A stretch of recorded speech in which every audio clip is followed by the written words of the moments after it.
जय श्री हरि। जय श्रीमद् भागवत महापुराण षष्ठम स्कंद। नमस्ते, मैं शैलजा अपने चैनल पर आप सबका हार्दिक स्वागत करती हूँ। आशा करती हूँ आप सब स्वस्थ एवं प्रसन्न होंगे। आज की कथा है पुंसवन व्रत की विधि। व्रतम पुंसवनम ब्रह्मान् भवता यदुदीरितं तस्य वेदितुमिच्छामि येन विष्णु प्रसीदति। राजा परीक्षित ने पूछा, भगवान आपने अभी अभी पुंसवन व्रत का वर्णन किया है और कहा है कि उससे भगवान विष्णु प्रसन्न हो जाते हैं, सो अब मैं उसकी विधि जानना चाहता हूँ। श्री सुखदेव जी ने कहा, परीक्षित, यह पुंसवन व्रत समस्त कामनाओं को पूर्ण करने वाला है। स्त्री को चाहिए कि वह अपने पति देव की आज्ञा लेकर मार्गशीर्ष शुक्ल प्रतिपदा से इसका आरंभ करे। पहले मरुदगण के जन्म की कथा सुनकर ब्राह्मणों से आज्ञा ले, फिर प्रतिदिन सवेरे दातुन आदि से दांत साफ करके स्नान करें, 2 श्वेत वस्त्र धारण करें और आभूषण भी पहन ले। प्रातः काल कुछ भी खाने से पहले भगवान लक्ष्मी नारायण की पूजा करें और इस प्रकार प्रार्थना करें, प्रभु आप पूर्ण काम हैं, अतएव आपको किसी से कुछ लेना देना नहीं है। आप समस्त विभूतियों के स्वामी और सकल सिद्धि स्वरूप हैं। मैं आपको बार बार नमस्कार करती हूँ। मेरे आराध्य देव, आप कृपा, विभूति, तेज, महिमा और वीर आदि समस्त गुणों से नित्य युक्त हैं। इन्हीं भगों ऐश्वर्यों से नित्य युक्त होने के कारण आपको भगवान कहते हैं। आप सर्वशक्तिमान हैं। माता लक्ष्मी जी, आप भगवान की अर्धांगिनी और महामाया स्वरूपिणी हैं। भगवान के सारे गुण आप में निवास करते हैं। महाभाग्यवती जगन माता, आप मुझ पर प्रसन्न हो। मैं आपको नमस्कार करती। परीक्षित इस प्रकार स्तुति करके एकाग्रचित्त से भगवते महापुरुषाय महानुभावाय महाविभूत पते सह महाविभूति वे बलि मुप हराणी ओंकार स्वरूप महानुभाव समस्त महाविभूतियों के स्वामी भगवान पुरुषोत्तम को और उनकी महाविभूतियों को मैं नमस्कार करता हूँ।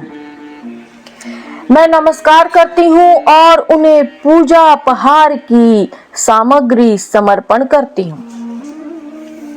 इस मंत्र के द्वारा प्रतिदिन स्थिर चित्त से विष्णु भगवान का आवाहन, अर्ध पाद्य, आचमन, स्नान, वस्त्र, यज्ञोपवीत, आभूषण, गंध, पुष्प, धूप, दीप और नैवेद्य आदि निवेदन करके पूजन करें।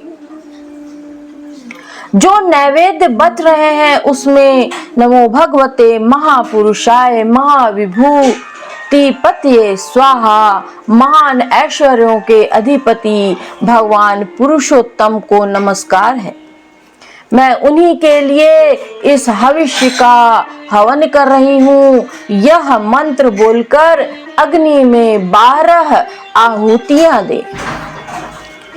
परीक्षित, जो इस प्रकार की संपत्तियों को प्राप्त करना चाहता है उसे चाहिए कि प्रतिदिन भक्ति भाव से भगवान लक्ष्मी नारायण की, क्योंकि वे ही दोनों समस्त अभिलाषाओं को पूर्ण करने वाले एवं श्रेष्ठ वरदानी हैं। इसके बाद भक्ति भाव से भरकर बड़ी नम्रता से भगवान को साष्टांग दंडवत करें।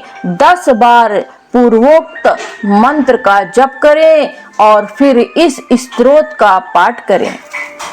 हे लक्ष्मी नारायण, आप दोनों सर्वव्यापक और संपूर्ण चराचर जगत के अंतिम कारण हैं। आपका और कोई कारण नहीं। भगवान माता लक्ष्मी जी आपकी माया शक्ति हैं। ये ही स्वयं अव्यक्त प्रकृति भी है। इनका पार पाना अत्यंत कठिन है। प्रभु, आप ही इन महामाया के अधीश्वर हैं और आप ही स्वयं परम पुरुष हैं। आप समस्त यज्ञ हैं और ये हैं यज्ञ क्रिया। आप फल के भोक्ता हैं और ये है उसको उत्पन्न करने वाली क्रिया। माता लक्ष्मी जी तीनों गुणों की अभिव्यक्ति हैं और आप उन्हें व्यक्त करने वाले और उनके भोक्ता हैं। आप समस्त प्राणियों के आत्मा हैं और लक्ष्मी जी शरीर, इंद्रिय और अंतःकरण है। माता लक्ष्मी जी नाम एवं रूप है और आप नाम रूप दोनों के प्रकाशक तथा आधार हैं। प्रभु, आपकी कीर्ति पवित्र है। आप दोनों ही त्रिलोकी के वरदानी परमेश्वर हैं। अतः मेरी बड़ी बड़ी आशा अभिलाषाएं आपकी कृपा से पूर्ण हो। परीक्षित इस प्रकार परम वरदानी भगवान लक्ष्मी नारायण की स्तुति करके वहां से नैवेद्य हटा दें और आचमन करा के पूजा करें। तदंतर भक्ति भाव रहित हृदय से भगवान की स्तुति करें और यज्ञावशेष को सूंघ कर फिर भगवान की पूजा करें। भगवान की पूजा के बाद अपने पति को साक्षात भगवान समझकर परम प्रेम से उनकी प्रिय वस्तुएं सेवा में उपस्थित करें। पति का भी यह कर्तव्य है कि वह आंतरिक प्रेम से अपने पत्नी के प्रिय पदार्थ ला लाकर उसे दे और उसके छोटे बड़े सब प्रकार के काम करता रहे। परीक्षित, पति पत्नी में से एक भी कोई काम करता है तो उसका फल दोनों को होता है। इसलिए यदि पत्नी रजोधर्म आदि के समय यह व्रत करने के अयोग्य हो जाए तो बड़ी एकाग्रता और सावधानी से पति को ही इसका अनुष्ठान करना चाहिए। यह भगवान विष्णु का व्रत है। इसका नियम लेकर बीच में कभी नहीं छोड़ना चाहिए। जो भी यह नियम ग्रहण करे वह प्रतिदिन माला, चंदन, नैवेद्य और आभूषण आदि से भक्ति पूर्वक ब्राह्मण और सुहागिनी स्त्रियों का पूजन करे तथा भगवान विष्णु की भी पूजा करे। इसके बाद भगवान को उनके धाम में पधरा दे, विसर्जन कर दे। तदंतर आत्म शुद्धि और समस्त अभिलाषाओं की पूर्ति के लिए पहले से ही उन्हें निवेदित किया हुआ प्रसाद ग्रहण करे। साध्वी स्त्री इस विधि से 12 महीनों तक पूरे साल भर इस व्रत का आचरण करके मार्गशीर्ष की अमावस्या को उद्यापन संबंधी उपवास और पूजन आदि करे। उस दिन प्रातः काल ही स्नान करके पूर्ववत विष्णु भगवान का पूजन करे और उसका पति पाक यज्ञ की विधि से घृत मिश्रित खीर को अग्नि में 12 आहुति दे। इसके बाद जब ब्राह्मण प्रसन्न होकर उसे आशीर्वाद दे तो बड़े आदर से सिर झुकाकर उन्हें स्वीकार करें। भक्ति भाव से माथा टेक कर उनके चरणों में प्रणाम करें और उनकी आज्ञा लेकर भोजन करें। पहले आचार्य जी को भोजन कराएं, फिर मौन होकर भाई बंधुओं के साथ स्वयं भोजन करें। इसके बाद हवन से बची हुई घृत मिश्रित खीर अपनी पत्नी को दे। वह प्रसाद स्त्री को सत्पुत्र और सौभाग्य दान करने वाला होता है। परीक्षित, भगवान के इस पुंसवन व्रत का जो मनुष्य विधि पूर्वक अनुष्ठान करता है उसे यहीं उसकी मनचाही वस्तु मिल जाती है।